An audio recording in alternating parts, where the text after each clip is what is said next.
Muy buenas noches, tengan todos ustedes. Soy el doctor Eduardo Antonio Lara Pérez, a nombre de la Academia Mexicana de Pediatría y de Médicos Unidos, doy la más cordial bienvenida a esta videoconferencia del viernes 9 de octubre del año 2020 con el tema La educación médica en Latinoamérica, que estará dada por el doctor Ricardo León Borges. El doctor Ricardo León es un médico con un amplísimo currículum y me voy a permitir solamente decir un muy pequeño resumen curricular.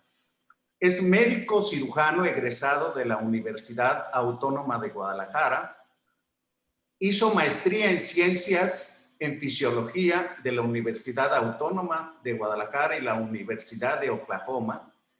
Maestría de Ciencias en la Universidad Central de Michigan, egresado de Harvard Macy como líderes en educación internacional, secretario académico de la Facultad de Medicina de la Universidad Autónoma de Guadalajara, exdirector de la Facultad de Medicina de la Universidad Autónoma de Guadalajara, exdecano de Ciencias de la Salud, también de la Universidad Autónoma de Guadalajara, director de Relaciones Institucionales de la Universidad Autónoma de Guadalajara, presidente de la ANFEM en el bienio 2015 a 2017 y actualmente es presidente de la Federación Panamericana de Escuelas y Facultades de Medicina. Bienvenido, doctor Ricardo León Borges. Bien, pues muchas gracias por la amable introducción, doctor Eduardo Lara. Y vamos a dar inicio. Voy a compartir la pantalla.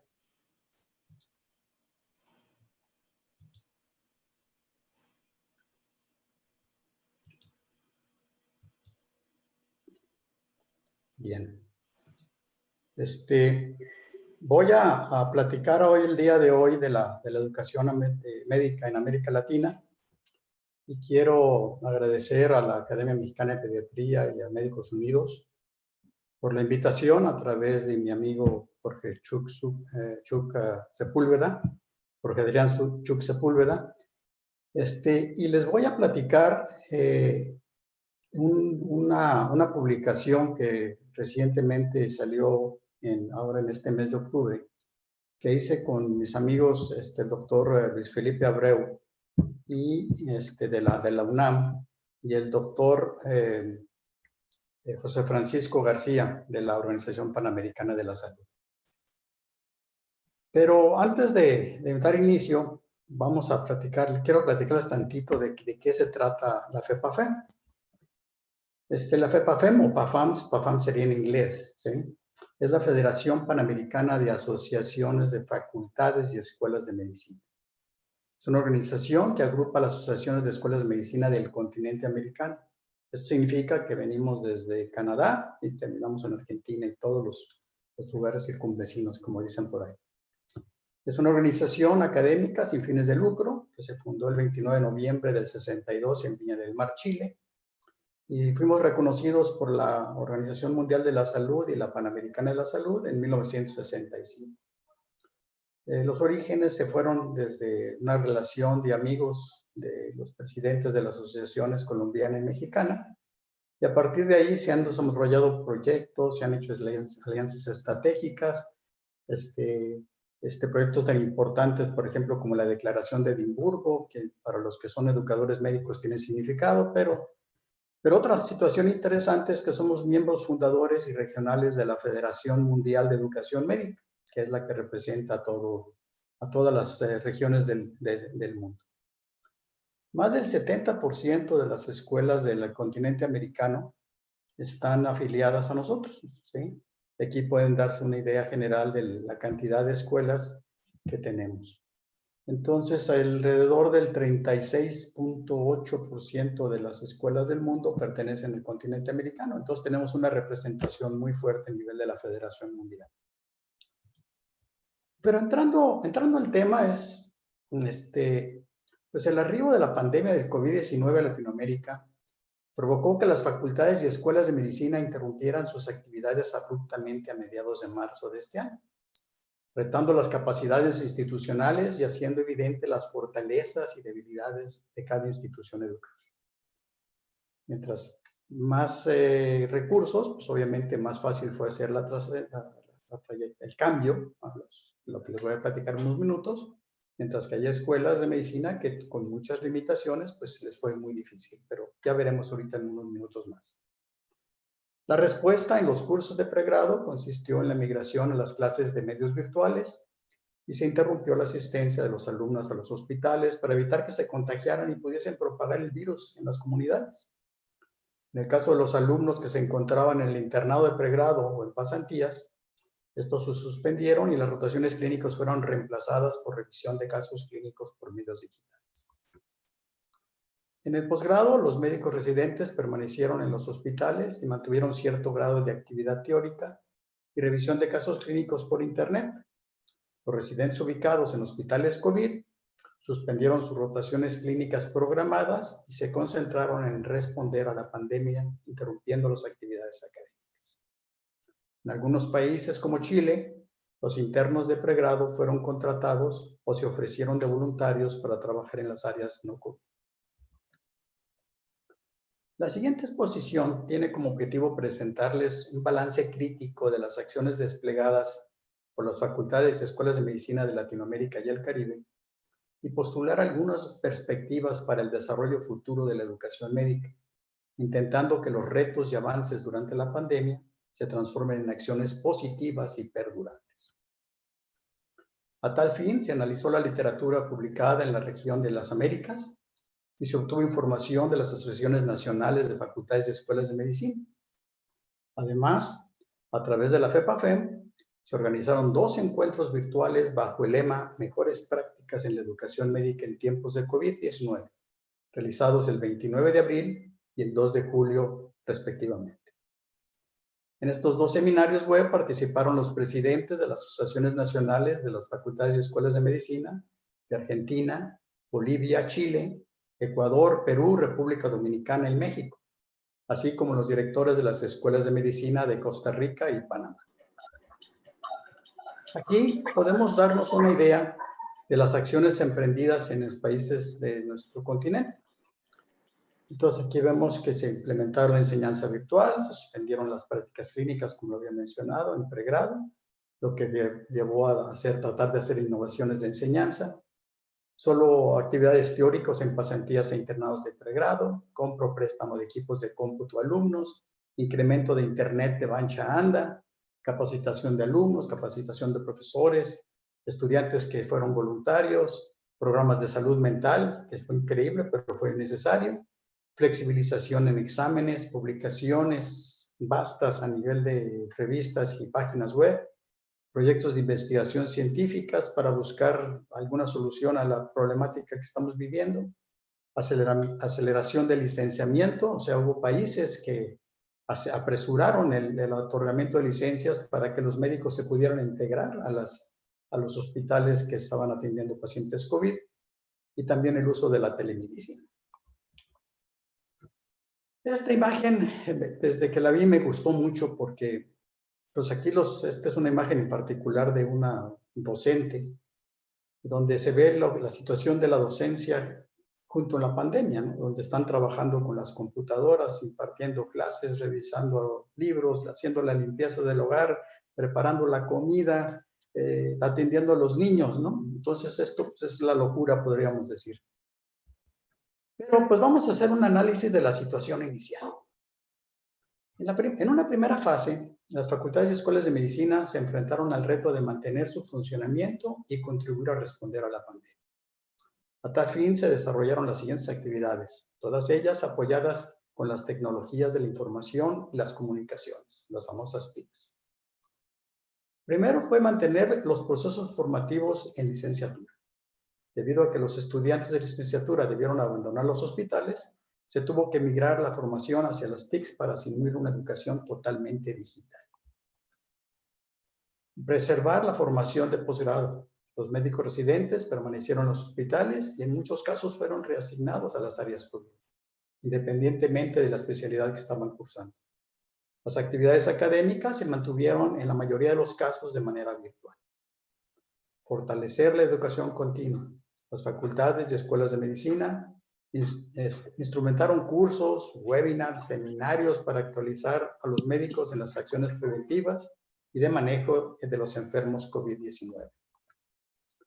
Apoyar la gestión institucional y coordinar el teletrabajo con las instituciones cerradas y profesores y alumnos ubicados en diferentes lugares. La coordinación de actividades y la organización del teletrabajo se volvió decisiva para desarrollar acciones sinérgicas entre profesores y estudiantes y mantener la comunicación con la población. Además, se impulsó el acceso a la literatura científica e información sobre COVID-19 y compartirla con los gobiernos, el sector salud y el público general para orientar acciones basadas en las evidencias, contribuir a reducir las angustias de la población y evitar noticias falsas. Mantener la comunicación y coordinación con expertos nacionales y extranjeros para estar al tanto de los últimos avances y configurar redes de colaboración.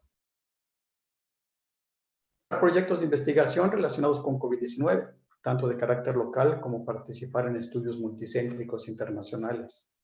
Constituir grupos de asesoría a los gobiernos mediante equipos interdisciplinarios de expertos constituidos por epidemiólogos, infectólogos, matemáticos, bioestadísticos, informáticos, expertos en georreferenciación, sociología y otros.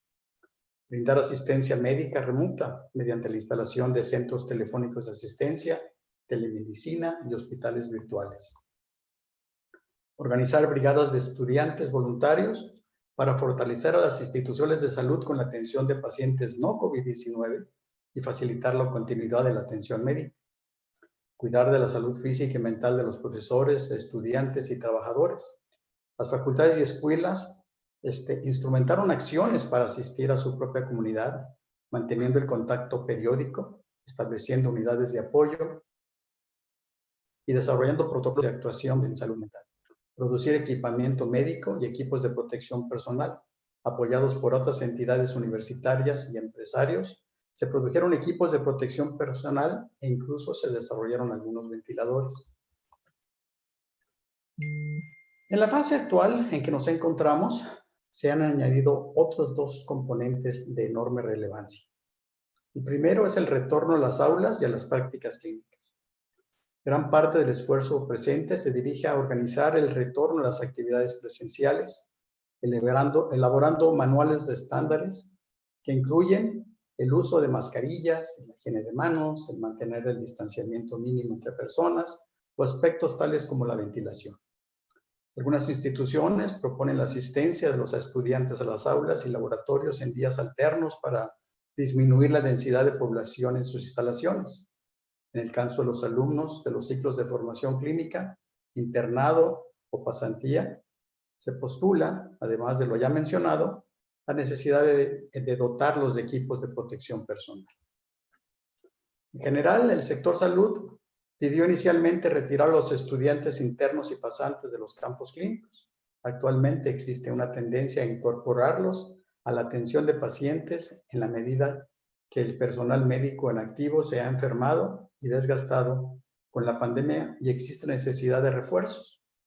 Pero persiste el debate de cómo garantizar su protección y evitar que contribuyan a diseminar el virus. Asimismo, ha surgido la preocupación por los efectos que su actividad puede tener sobre la salud mental. Y aquí pues ya algunos ejemplos del distanciamiento dentro de las aulas de clases para esta nueva etapa de preparación. El segundo punto interesante que se está llevando a cabo es la acreditación y regulación. Los procesos de acreditación nacionales e internacionales se pospusieron en todos los países del continente americano, ya que las visitas de verificación fueron suspendidas por protección de los verificadores y las limitaciones de transporte. Sin embargo, después de los primeros 3 meses de la pandemia, las agencias acreditadoras iniciaron reuniones por medio de plataformas digitales y pudieron proseguir con la revisión de los expedientes de las facultades y escuelas visitadas antes de la pandemia. Es interesante que esto, principalmente esta última parte, la desarrollaron en forma muy interesante la Agencia de Acreditación de Escuelas de Medicina de Estados Unidos, el que le mencionan el LCME. Ellos sí están haciendo a través de los medios digitales las verificaciones.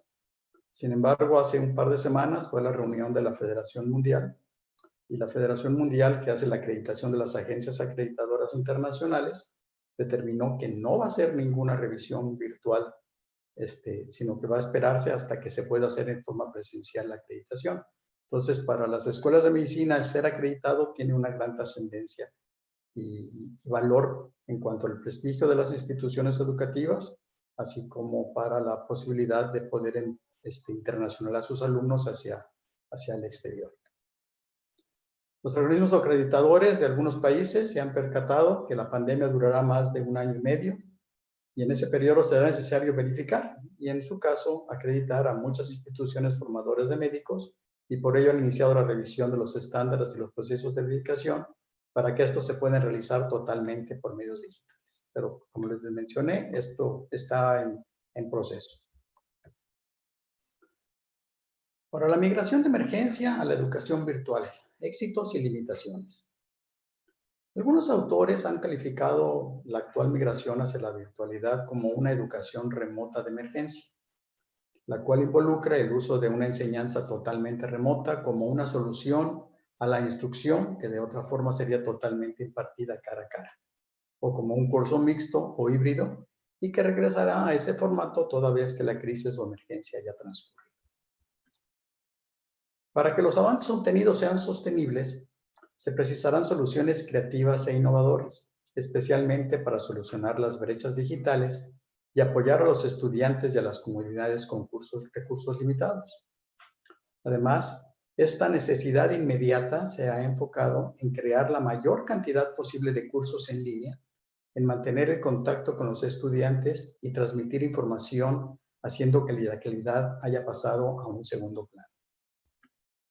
Pareciera que solo nos hubiéramos limitado a mover la educación tradicional del lugar, desde el aula física hacia los medios digitales, pero que mayoritariamente hubiéramos continuado con el modelo flexteniano, dando conferencias magistrales y realizando exámenes centrados en el recuerdo de información.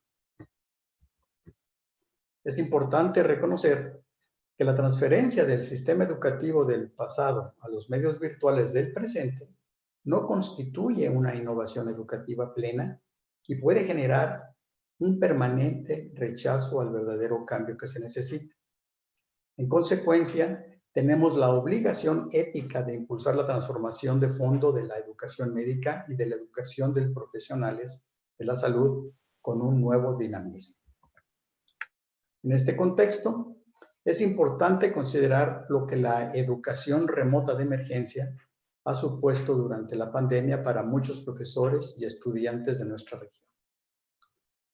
La virtualización de la educación médica de emergencia desde el profesorado se produjo como resultado de una necesidad impostergable que debía ser asumida a gran velocidad. Pero el éxito de la transferencia dependió de la experiencia acumulada en el manejo de las tecnologías de información y comunicaciones, las TICs, como habíamos señalado, de cada facultad o escuela. Y por eso mencionaba hace un momento que mientras mayor tecnología tuviese una institución o mayor cantidad de recursos, fue más fácil la transición. Pues que tenían menos recursos, menos tecnologías, menos TICs, pues obviamente se les complicó muchísimo más. Gran parte de la planta docente está formada por profesores que no son nativos digitales, como la mayoría de los que estamos aquí probablemente presentes, y frecuentemente son reacios a utilizar las TICs. Las instituciones tuvieron que impartir cursos rápidos para instruirlos en el uso de las nuevas tecnologías. Los profesores de clínica, en especial, se han confrontado con dos tareas competidas. De una parte, asumieron su trabajo como médicos que debían preparar a los hospitales para recibir y atender a los pacientes COVID-19, y de otra parte, tenían que virtualizar sus cursos y aprender a utilizar los recursos digitales. Ambas tareas fueron muy demandantes y generaron fuertes tensiones. Algunas instituciones crearon servicios de apoyo a la enseñanza virtual. o utilizaron estudiantes avesados en los manejos de la tecnología informática para asistir a los profesores. Esto aceleró la dinámica del trabajo, provocando que numerosos profesores decidieran, abrumados por la demanda clínica derivada de la pandemia, renunciaran a sus cursos y que sus actividades tuvieran que redistribuirse entre los profesores restantes. Y pues aquí vemos la cara de una doctora que ha sido apabullada por las mascarillas y todo lo que muchos de ustedes tienen que manejar en la atención de sus pacientes. Muchos profesores se quejaron de una sobrecarga de trabajo porque la preparación de los cursos digitales les demandaba más tiempo que los cursos tradicionales. Y además, carecían en sus casas de equipo informático y las cámaras de video necesarias, o constataron la falta de espacios silentes para grabar los videos requeridos para la enseñanza mediante las TICs. Aquí vemos de una compañera de aquí de la universidad que pues ella a final de cuentas terminó montando un espacio digital donde tiene su micrófono, su computadora, pantallas, tiene sombreada la luz del cuarto donde está atendiendo, y eso muchos profesores tuvieron que entrar en este tipo de modalidad. Otros profesores optaron por mantener sus cursos apegados al modelo tradicional y utilizaron la enseñanza sincrónica para repetir sus conferencias magistrales por los medios digitales. Con gran frecuencia, ello solo implicó un cambio de sitio de la enseñanza tradicional desde el aula hacia los medios digitales.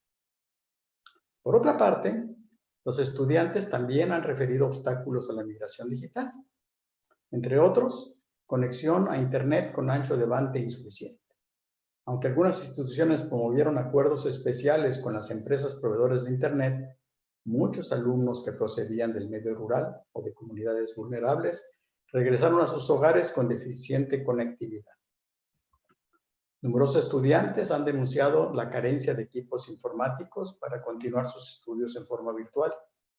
Algunas facultades y escuelas distribuyeron en préstamo tabletas o laptops entre sus alumnos.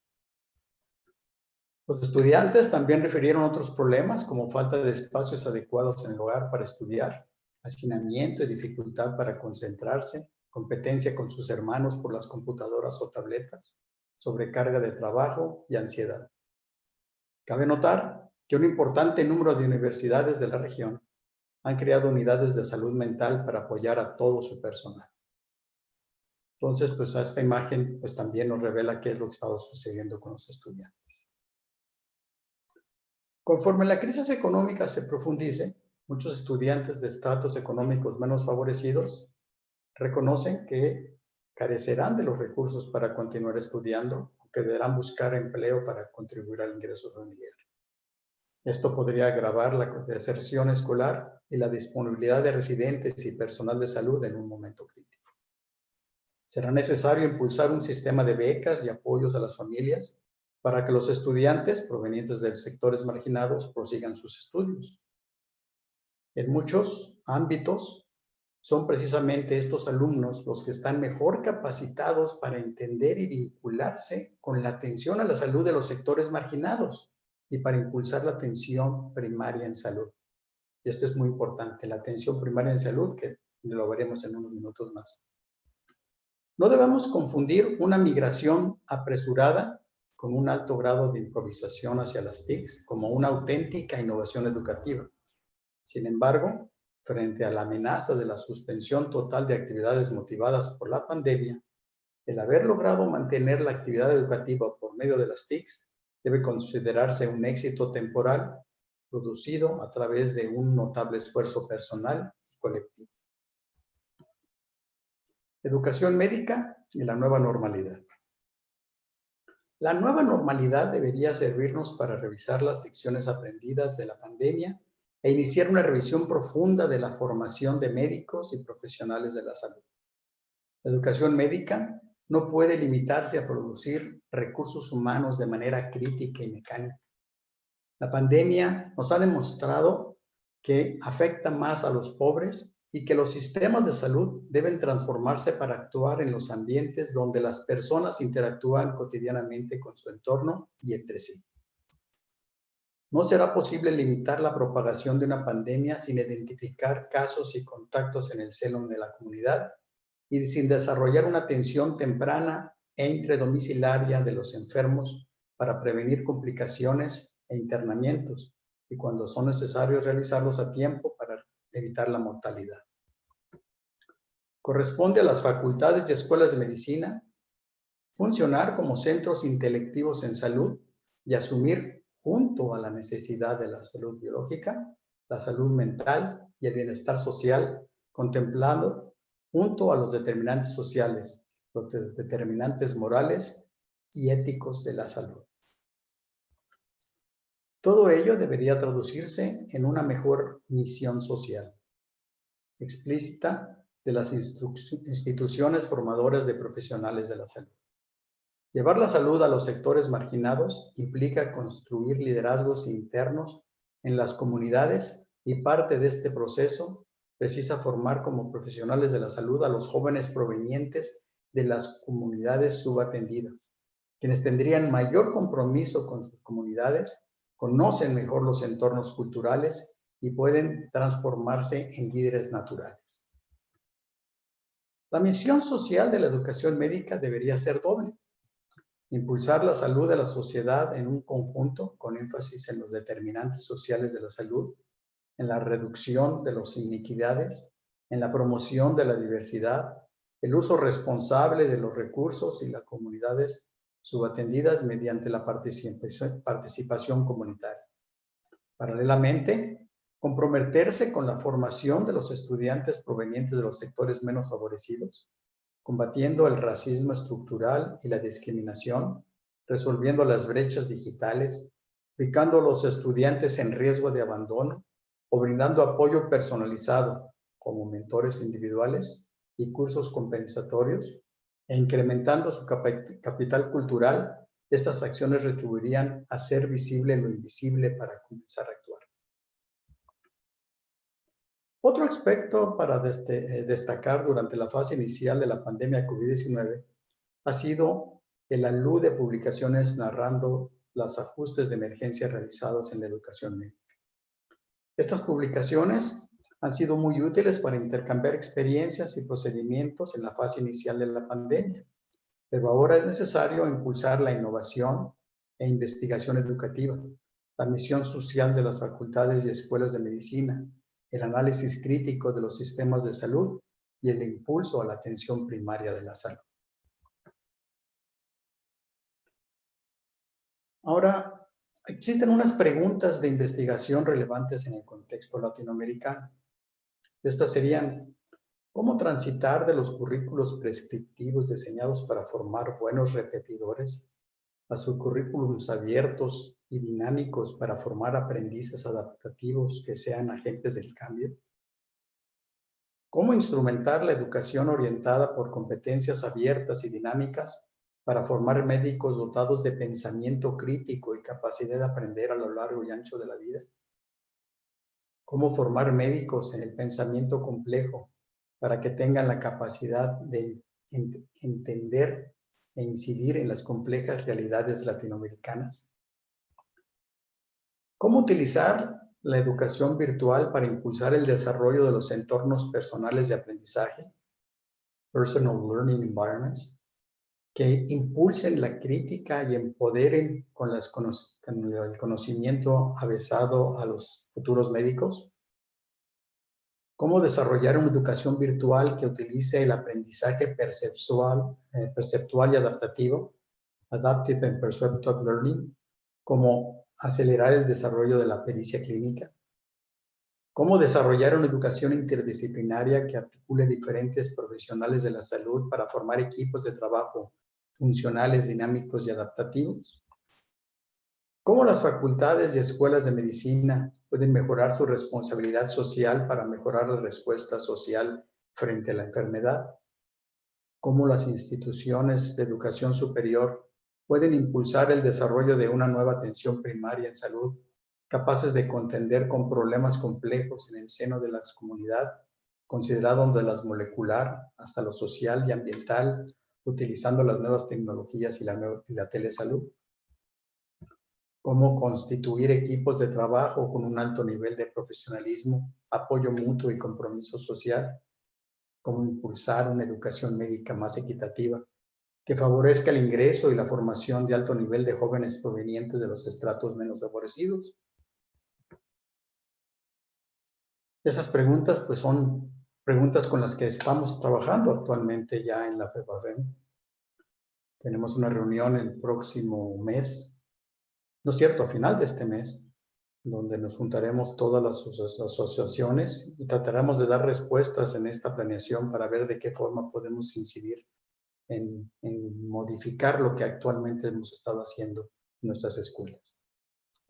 Como conclusiones, aunque seguimos inmersos en la crisis originada por el COVID-19, es crucial que la comunidad académica en educación médica, al mismo tiempo que trata de implementar y compartir soluciones prácticas de emergencia, aprenda colectivamente de la experiencia a través de la reflexión, la evaluación y la investigación. Los profundos efectos de la pandemia del COVID-19 deberían cambiar para siempre la educación médica del futuro y tanto los estudiantes como los educadores pueden y deben contribuir a analizar el impacto de los cambios que están ocurriendo a diferentes niveles. Por ejemplo, habrá que redefinir la cultura del profesionalismo y el altruismo, acelerar la transformación activa hacia innovaciones curriculares basadas en capacidades adquiridas y no solo en tiempos de rotación, o instaurar nuevos formatos para la realización de evaluaciones y exámenes estandarizados a través de las TICs. La migración de emergencia a la virtualidad es insostenible como único punto de apoyo para la enseñanza de la medicina. Se hace necesario impulsar una reforma profunda de la educación médica dirigida a formar individuos capaces de utilizar las evidencias científicas, pero también de adecuarla a su contexto sociocultural y ser capaces de aprender a lo largo de la vida, impulsando cambios continuados en los servicios de salud. Para ello es necesario potenciar internamente la creatividad, la flexibilidad y la asertividad, así como relanzar la misión social y la educación interprofesional dentro de nuestras instituciones. Una de las lecciones más importantes derivada de la pandemia del COVID-19 en Latinoamérica es la necesidad de fortalecer la atención primaria de salud. Toca a las universidades, a las facultades y escuelas que forman a los profesionales de la salud, investigar y desarrollar nuevos enfoques para que la atención primaria deje de ser la atención de los problemas simples bajo demanda, para confrontarse con la complejidad de la multicausalidad, la prevención y el manejo ambulatorio de lo complejo y de la comorbilidad. Y aquí está la bibliografía que se utilizó para este trabajo que les acabo de presentar. Pues agradezco su atención.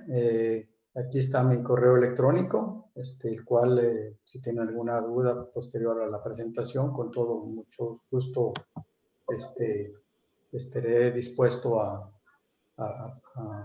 comunicarme con ustedes. Al doctor Jorge Chuk le voy a hacer llegar la presentación para que la pueda compartir con todos ustedes a través de correo electrónico. Y estoy a sus órdenes si tienen alguna pregunta o algún comentario. El doctor y académico Rubén Álvarez Solís. Adelante, Rubén. Muy buenas noches. Y hola, buenas noches. Muchas felicidades, doctor Ricardo León Borges. Una magnífica presentación, dando un panorama amplio de la situación de la educación médica ante la pandemia. Lo felicito.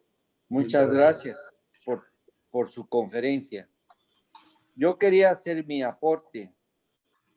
En otros chats o en otras conferencias habíamos comentado que los que estamos inmersos en la educación médica de pregrado y de posgrado hemos visto estas modificaciones y a la vez dificultades que se presentan ante la enseñanza de virtual, porque definitivamente no es lo mismo la enseñanza presencial que la virtual.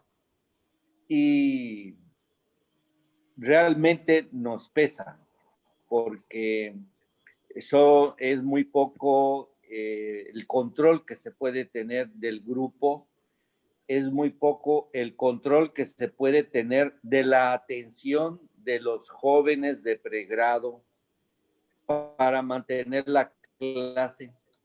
Se distraen muy fácilmente.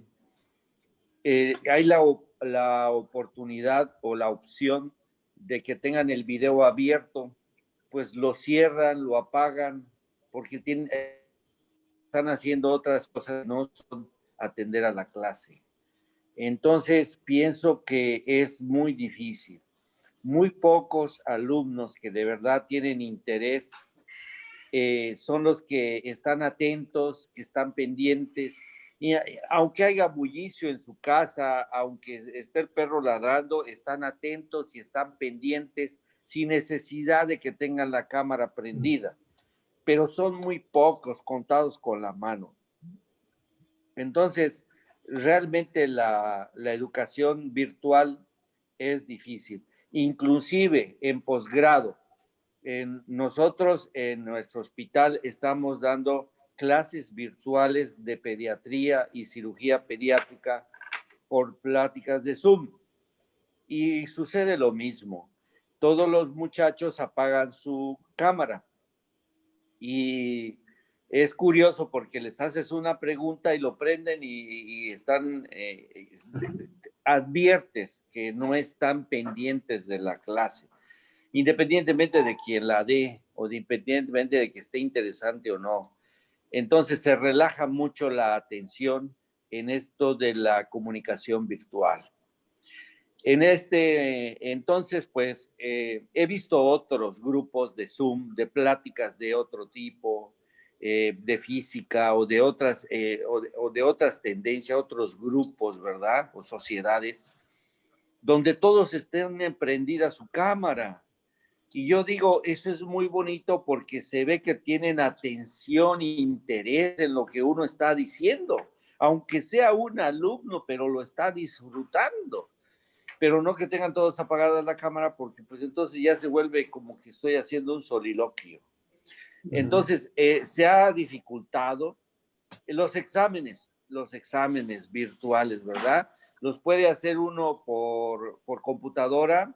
Ya tenemos ahí un programa para hacerlos en forma automática, pero ¿cómo sabes que el alumno no está en ese momento googleando o con el libro aquí o con los apuntes aquí? Entonces, realmente el examen virtual, pues, pues, bueno, vamos a pensar de buena fe que lo están haciendo y eso yo les digo a mis alumnos.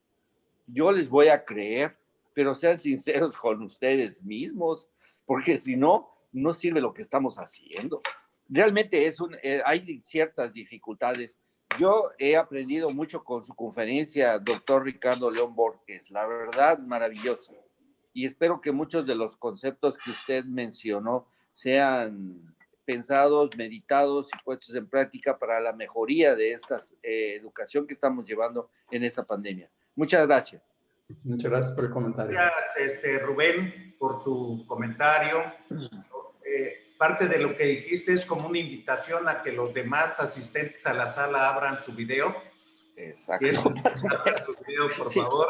Sí, creo que tenemos aquí en la sala también gente que está ahorita de manera activa tomando decisiones en la formación de médicos. Yo le quiero pedir al doctor y académico José Luis García Galaviz, pues si nos puede hacer un comentario de eso, porque dentro de la academia y Médicos Unidos, ha sido un tópico que hemos tocado en varias ocasiones y hemos hecho mucha polémica con respecto a las nuevas formas de enseñanza de la medicina.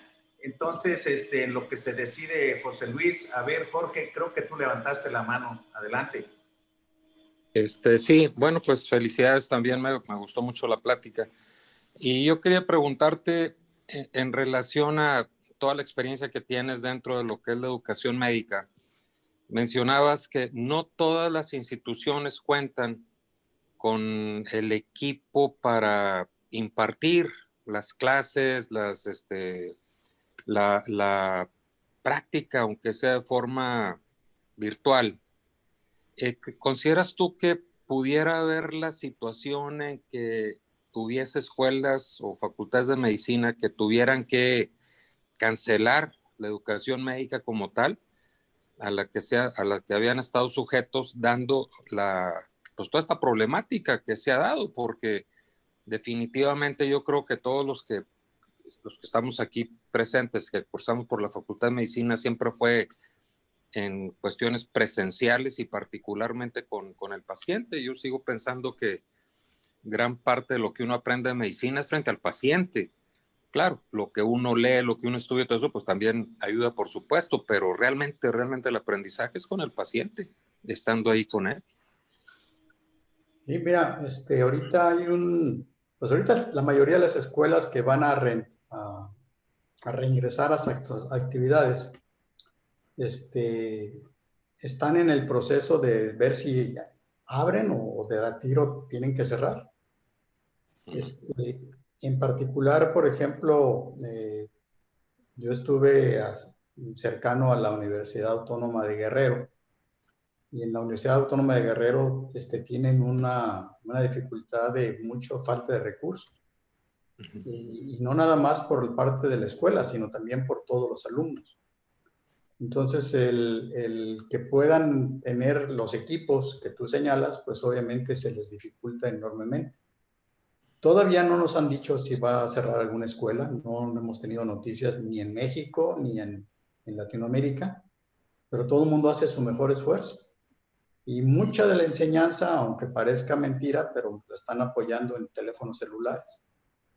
Entonces, en lugar de, si no tienen laptop, bueno, pues andan buscando comprar tarjetas para tener servicio de telefonía, o se van a plazas públicas donde pueden tener acceso a internet, y de ahí los maestros dan sus clases en algunas cafeterías. En fin, pues la pobreza es muy lamentable para muchas de estas poblaciones, ¿no? Que existen otras instituciones, tanto públicas como privadas, que tienen los recursos, afortunadamente, y incluso se dan el lujo de poder prestar equipos de cómputo, laptops, tablets, y instituciones privadas incluso han hecho compra de equipos para proveerle a sus alumnos como parte del proceso de enseñanza, pero en base a las colegiaturas enormes que cobran. Entonces es un mundo muy disímbolo y que pues, se tiene que atender de alguna forma, ¿no? Muy bien. Okay. Muchas gracias. Parece ser que César Virgen quiere la palabra. Adelante, César. Gracias, buenas noches. Felicidades por su conferencia, doctor Ricardo León. Me pareció excelente lo que nos dijo. Yo creo que con esta pandemia nos generó un cambio de paradigma. Ya no podemos estar presentes, ahora todo tiene que ser por vía virtual. Hasta la comunicación social la volvimos por vía virtual para evitar el contacto humano, podemos decir. Pero el problema, así como la pandemia, es que nos falta disciplina. A los mexicanos no hemos controlado la pandemia por falta de disciplina. Y volver a enrolar a los estudiantes en este tipo de educación, hay que volverlos a disciplinar, cambiarles el paradigma. Y yo creo que pues eso va a llevar su tiempo, pero pues se tendrá que hacer porque como pinta la situación, los virus zoonóticos nos van a seguir invadiendo cada determinado tiempo y van a estar generando pandemias y pues tendremos que ver cómo cambiamos tanto la enseñanza, la educación y muchas cosas. Ahora sí que hasta la práctica de la medicina va a tener que cambiar. No sé cuál sea su opinión. Sí, estás en lo cierto. O sea, como lo mencionaba en la plática, esto nos está obligando a repensar lo que hemos hecho durante tantos años, ¿no? Y lo más seguro es que vamos a terminar con un programa híbrido en actividades tanto virtuales como presenciales. Y las presenciales pues son más que nada para hacer demostraciones, porque hay otro número importante de instituciones que tienen los famosos simuladores médicos, que son los robots, que son de baja complejidad, de alta complejidad. Y el nombre de José Luis García Galaviz es un colega que conozco de ANFEM, no sé si sea el mismo. Él es director de la Escuela de Medicina allá de Tampico. Y él trabaja muy bien todo lo que son los sistemas de simulación. Y estos sistemas de simulación son los que debemos de tener para que los alumnos, cuando vayan a la facultad o a la escuela de medicina, puedan hacer sus prácticas antes de ir a ver a los pacientes. Y de estos también ya hay algunos programas que te permiten hacer esas prácticas en forma virtual. O sea, hay programas ya que se han desarrollado, pero obviamente requieren tener la suscripción a ese tipo de compañías que los ofrecen, que son costosos, pero que de alguna forma puedes desarrollar unas habilidades clínicas virtuales, ¿sí? Que a la larga, cuando te pones ya en contacto con el simulador en tu facultad de medicina, terminas de desarrollar la competencia y después ya tienes la oportunidad de ir a algún campo clínico a aplicarlo. Entonces, definitivamente esto está cambiando todo lo que hemos hecho durante tantos años.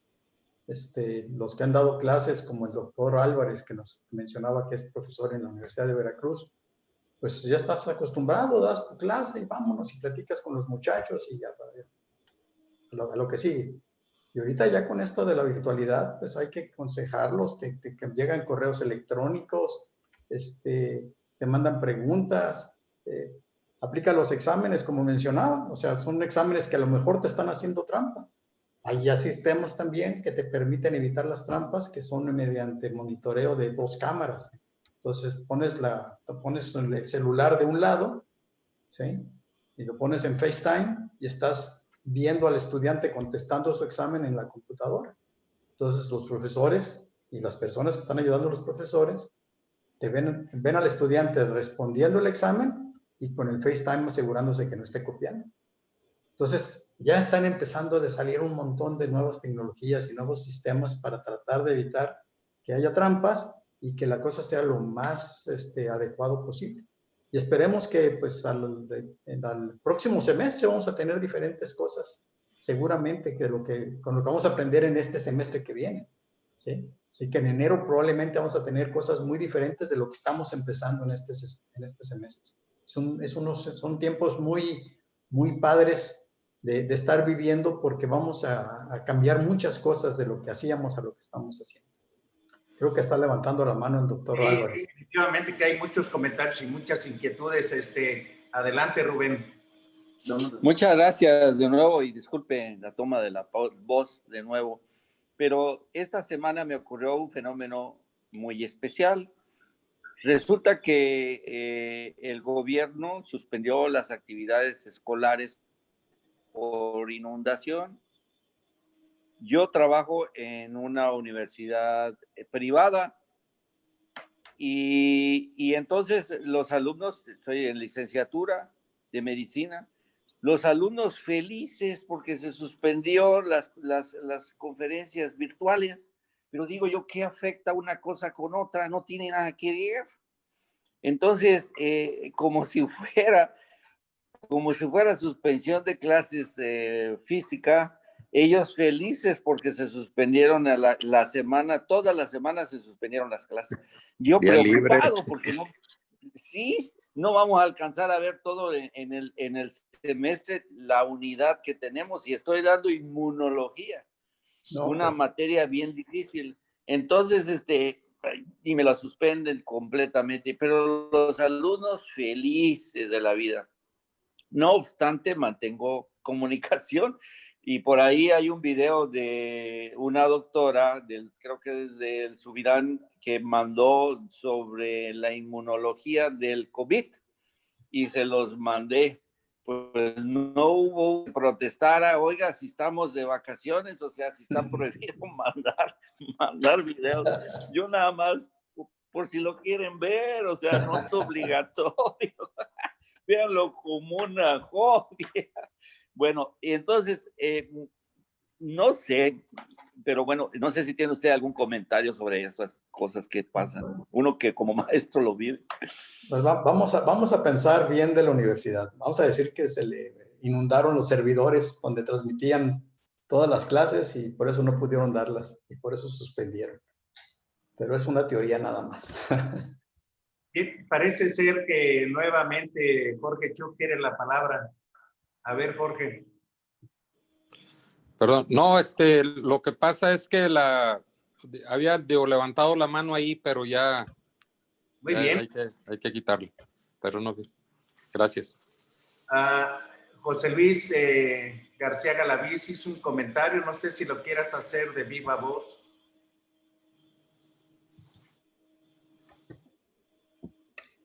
A ver.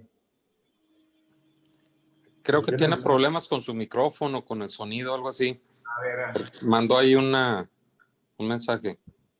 Sí, dice, buenas noches, excelente conferencia. Una disculpa, estoy en una tableta y no puedo participar con audio ni video.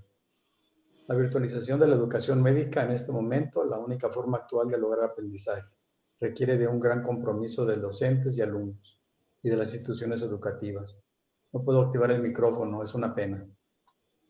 Pues sí, bueno, efectivamente es un compromiso de docentes, alumnos y de las instituciones. Como mencionábamos, sin la participación de los tres componentes, pues es imposible poder llevar a cabo el proceso educativo. Y esto pues, es tanto en lo presencial como en lo virtual, ¿no? Pero más en estos momentos que no tenemos los recursos o no se tienen las plataformas necesarias, pues se complica mucho más, como en el caso del doctor Álvarez, que su escuela les dio vacaciones a todos.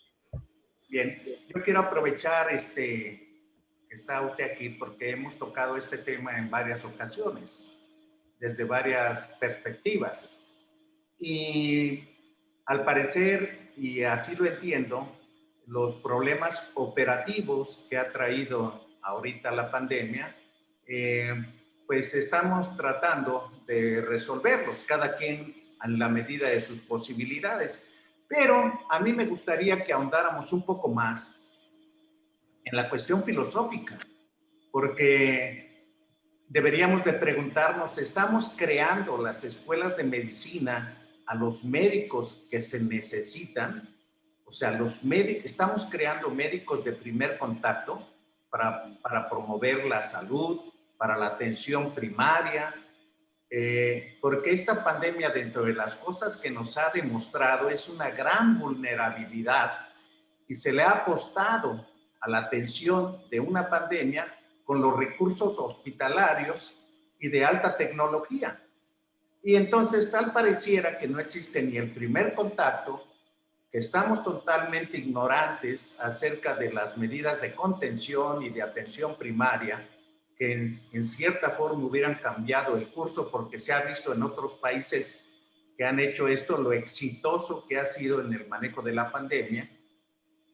Entonces deberíamos de reflexionar un poco si todas estas formas que tenemos, porque además en México, por ejemplo, creo que son 185 escuelas de medicina o algo así, algunas no certificadas, algunas en vías de certificación, algunas que ya perdieron la certificación, o sea que hay patito y hay de todo. Hay unas que tienen muchos años con la misma currícula desde que iniciaron y pues el mundo ya no es el mismo. Y tal pareciera que ese reporte Flexner de hace más de 100 años, en que se hablaba de las escuelas de medicina y de que se habían vuelto nada más un negocio con bajos estándares educativos y una concentración de médicos en las grandes ciudades. Entonces, yo me pregunto, ¿qué estarán formando las escuelas de medicina nada más a los chicos para pasar el examen nacional de aspirantes a residencias médicas? ¿Ese es el triunfo? ¿O están preparando médicos de atención primaria? Entonces, creo que necesita una reflexión muy profunda, porque a lo mejor necesitamos cambiar la currícula y las formas de enseñar. O sea, los muchachos en la escuela de medicina no tienen que volverse cardiólogos o cardiologitos, no tienen que ser neumólogos, no tienen que ser ginecobstetras. O sea, un médico de primer contacto tiene que saber atender un parto eutóxico, tiene que saber suturar, atender una urgencia, tratar una crisis asmática, llevar el control de un embarazo de bajo riesgo, etcétera, cosas de ese tipo y sobre todo promover la salud. Pero la salud es algo mucho más complejo que nada más indicar vacunas o que tenga su talla y su peso, sino que necesitamos nuevos conceptos acerca de lo que es la salud y la salud comunitaria, porque no es lo mismo el concepto de salud en Chiapas o la Sierra de Chiapas que en la Ciudad de México o en una de las colonias de la Ciudad de México. Y yo creo que hay una gran responsabilidad de la gente que tiene el poder de hacer grandes foros, de la gente que puede hacer cambios con una disposición política que traiga cambios. A lo mejor no es de tanto dinero, a lo mejor es, yo preguntaría, hay gente muy valiosa en las escuelas de medicina que sabe muchísimo, pero no sabe enseñar. Entonces, no necesitaría una forma mínima las escuelas de medicina de decir, estos son los requisitos que debe de tener un estudiante de medicina. Y estos son los requisitos que debe de tener un catedrático para tal materia. O incluso decir, bueno, si va a haber médicos que les gusta, por ejemplo, la investigación o la salud pública, ¿para qué se tienen que andar con tanto proceso y después hacer una especialidad y se pasa todo un periodo de vida muy largo y no encuentran dónde trabajar? A lo mejor podemos crear expertos en determinadas áreas que ya sean expertos desde que tienen 25 años y ponerlos a sacarles jugo hasta los 30 o 35. Para no excederme con mis reflexiones, le voy a ceder la palabra a mi querido amigo, que ahora sí ya, ya está pidiendo y parece ser que resolvieron. Adelante, José Luis.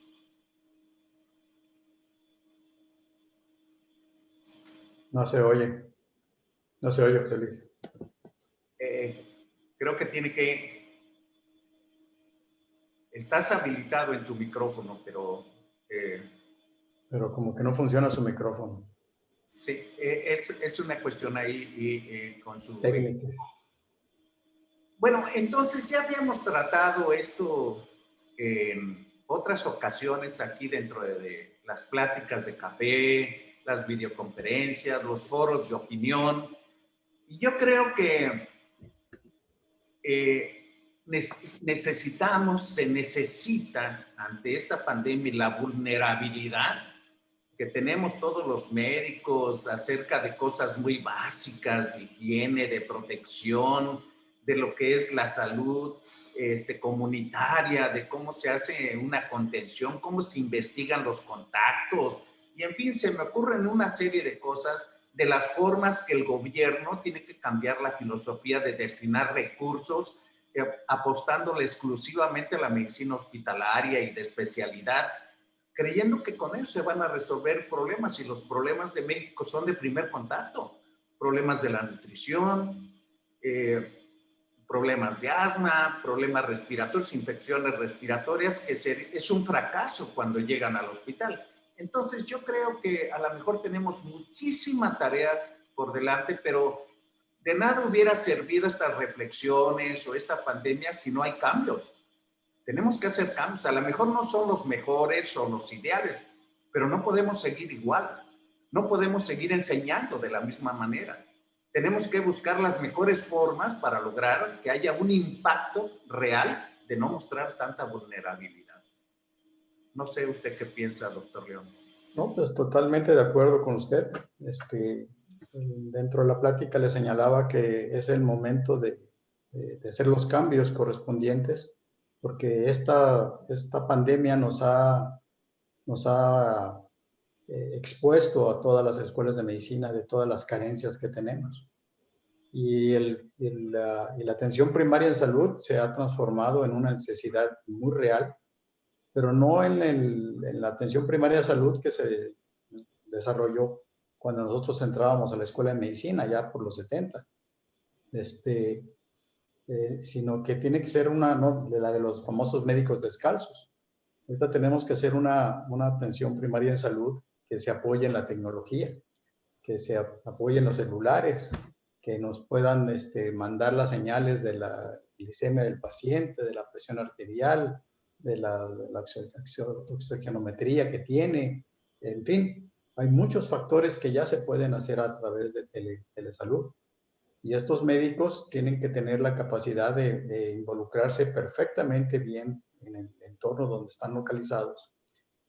Y sobre todo, si son de la localidad de donde se están generando las enfermedades. Porque pues muchos médicos, por ejemplo, de los estados más pobres del país, pues se vienen a la Ciudad de México a estudiar en la UNAM o en algunos de estos lugares y se quedan en México en lugar de regresar. Entonces hemos hablado mucho de crear escuelas que realmente estén ubicadas en la región donde se necesitan los médicos. Entonces, si vamos a abrir una escuela, una sucursal del UNAM podría ser en la sierra de algún lugar remoto de nuestro país, que tenga toda la conectividad, que tenga todo el equipamiento, para que los alumnos aprendan en estas locaciones y atiendan a sus pacientes y se quedan a atender a sus pacientes ahí.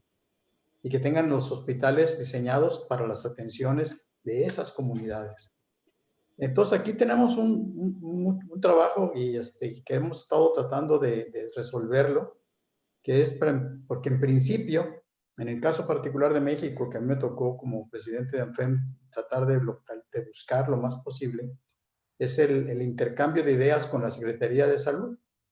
Porque la Secretaría de Salud tiene sus programas, tiene sus proyectos, tiene sus presupuestos, tiene todo. Las escuelas de medicina están totalmente separadas, haciendo lo que sea. Las escuelas de medicina producen un médico que es ¿para qué? Para que lo que sirva, ¿sí? Cuando deberíamos estar haciendo trabajo conjunto, Secretaría de Salud y escuelas de medicina, para ver qué tipo de recurso humano necesitamos, qué tipo de atención primaria de salud vamos a desarrollar en forma conjunta, ¿sí? ¿Qué es lo que realmente necesita el país? Las especialidades médicas pasa lo mismo. O sea, las especialidades médicas decimos que las estamos preparando para sustituir a la cantidad de especialistas que se están jubilando, que se están retirando, que simplemente se cansaron de la práctica médica, pero el número que producimos no corresponde a esa realidad. ¿Qué pasa por ejemplo, con las personas, con los geriatras? Tenemos una población que nos estamos envejeciendo. ¿Y quién nos va a atender? No tenemos proyectos que estén a través de las escuelas de medicina del gobierno generando la cantidad de médicos que se requieren en este tipo de especialidades para cubrir las necesidades reales que está enfrentando el país en este momento y que podemos pronosticar que vamos a enfrentar en los próximos años. Entonces, mientras no logremos a través de la constante lucha de todas las escuelas de medicina y de los gobiernos que nos dan los recursos y nos permiten enfocarnos a la salud de nuestros pacientes, mientras no tengamos esa buena comunicación va a ser muy difícil lograr el objetivo. Pero eso no implica que no podamos seguir haciendo el esfuerzo para lograr. Claro, y definitivamente que se necesita de un cambio filosófico de la gente que tiene el poder. Claro. Porque tenemos una Secretaría de Salud que no es de salud, es una Secretaría de la Enfermedad. Y para nada tiene estrategias, exacto, en absoluto de acomodar a los médicos donde se necesitan. Simplemente se concentran en las grandes ciudades, a diferencia de otros países que les dan estímulos y mayores pagos por irse a comunidades a resolver los problemas de esa comunidad. Y aquí tenemos esa falta de conciencia política, económica, de apoyo, porque pues tiene razón, y de seguridad, porque el médico se sale de un sitio donde encuentra trabajo y la manera de garantizar trabajo, al menos 3 años, es haciendo una especialidad.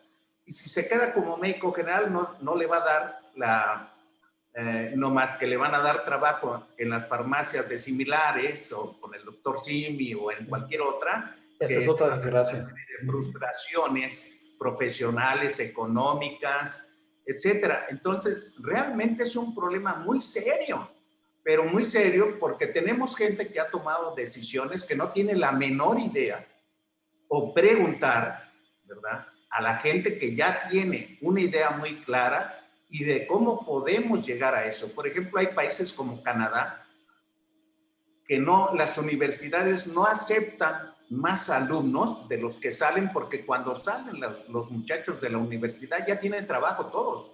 Claro. Y además, si se quedan en una comunidad, hacen contratos por 5 o 10 años, les está pagando el gobierno y aparte ellos pueden ejercer, les está pagando nada más para que se queden ahí. Y ellos pueden capitalizar sus acciones médicas para obtener otros ingresos extra. O sea, una serie de estrategias que se pueden hacer totalmente diferente de lo que estamos haciendo y queriendo ahorrar, pues gastamos más. Entonces yo creo que debe de verdaderamente oírse, hacer foros multidisciplinarios. Hace poco que di una plática en Médicos Unidos, decía que uno de los problemas que tenemos los médicos es trabajar en equipo. Y cuando comprendemos eso, ¿verdad? Pues también las autoridades tienen que aprender a trabajar en equipo, porque todo el mundo puede tener buenas intenciones o buenas ideas, pero cada quien jala agua para su molino y pues la salud, el país, no depende de pedacitos, sino de una idea lo más homogénea posible. Rubén, tienes la palabra, adelante. Ya no, es que como veo la mano levantada, no sé si José Luis resolvió su problema de audio y de video. No, yo ya tuve la oportunidad de hablar 2 veces y tengo muchas cosas que decir, pero me parece muy interesante lo que has mencionado. Por ejemplo, si yo tuviera la capacidad política, te pusiera a ti de director de atención de primaria en la salud y ahí nos metes a nosotros que ya más o menos estamos orientados con el mismo pensamiento y echarle ganas a ese nivel, así como lo estás pensando, así como lo hemos pensado, así como lo hemos platicado. Es ahí donde se necesita ahorita meterle más ganas. Bueno, no ahorita, siempre. El problema es que siempre se deja al último. De hecho, una de las propuestas que hice recientemente fue que habiendo tanto pediatra, ahora se va a doblar el número de residencias. Y no está mal, realmente se necesitan pediatras hospitalarios, pero cada vez la consulta es menos. Pero esos pediatras de formación hospitalaria se salen a atender pacientes en el primer contacto que nada tiene que ver la especialidad y solamente se hacen cosas de puericultura, que deberían de atenderse por el médico general. Entonces yo digo, bueno, pero si las reglas del juego están así, ¿por qué mejor no creamos un pediatra exclusivamente para primer contacto como ya existe en otros países? Un pediatra de atención primaria, extrahospitalaria. Y entonces a lo mejor dejaríamos de tener mucha de la patología que no se tiene la visión y que escapa de la capacidad de un egresado de la escuela de medicina en el primer contacto. Porque también debemos de reconocer que la formación hospitalaria de pediatras no le garantiza hacer las cosas bien en el primer contacto, en el primer nivel de atención. La pregunta es muy fácil. ¿Dónde lo aprendió? ¿Quién se lo enseñó? ¿Cómo puede aprender esas cosas en un hospital? Entonces yo creo que hay mucha tarea desde el punto de vista de formación de médicos, con una actitud totalmente diferente y enfocada al primer contacto, y también de las especialidades. Pues creo que ya nos hemos pasado el tiempo. No sé si quiera decir un mensaje final, doctor León. No, pues primero, pues agradecerles mucho la atención que tuvieron, preguntas muy interesantes, un grupo que se ve que se la pasan bien. A José Luis García, pues sí, a final de cuentas lo vi, sí es el José Luis García que pensaba, ¿sí? Él tiene mucha experiencia en cuestiones de simulación y es un buen amigo, ¿sí? Y pues los felicito por este grupo, continúen unidos y cualquier cosa, pues estoy a sus órdenes. Ya les puse mi correo electrónico o si no a través de Jorge Chuk, podrán ponerse en contacto conmigo y a través de Jorge les voy a mandar la presentación para que él se las haga llegar a todos ustedes. ¿Cómo no? Muchísimas gracias, doctor Ricardo León Borges, por su presentación tan precisa, tan actual, tan inspiradora. Le agradecemos mucho a nombre de la Academia Mexicana de Pediatría y de Médicos Unidos. Muchas gracias y hasta pronto. Gracias a ustedes.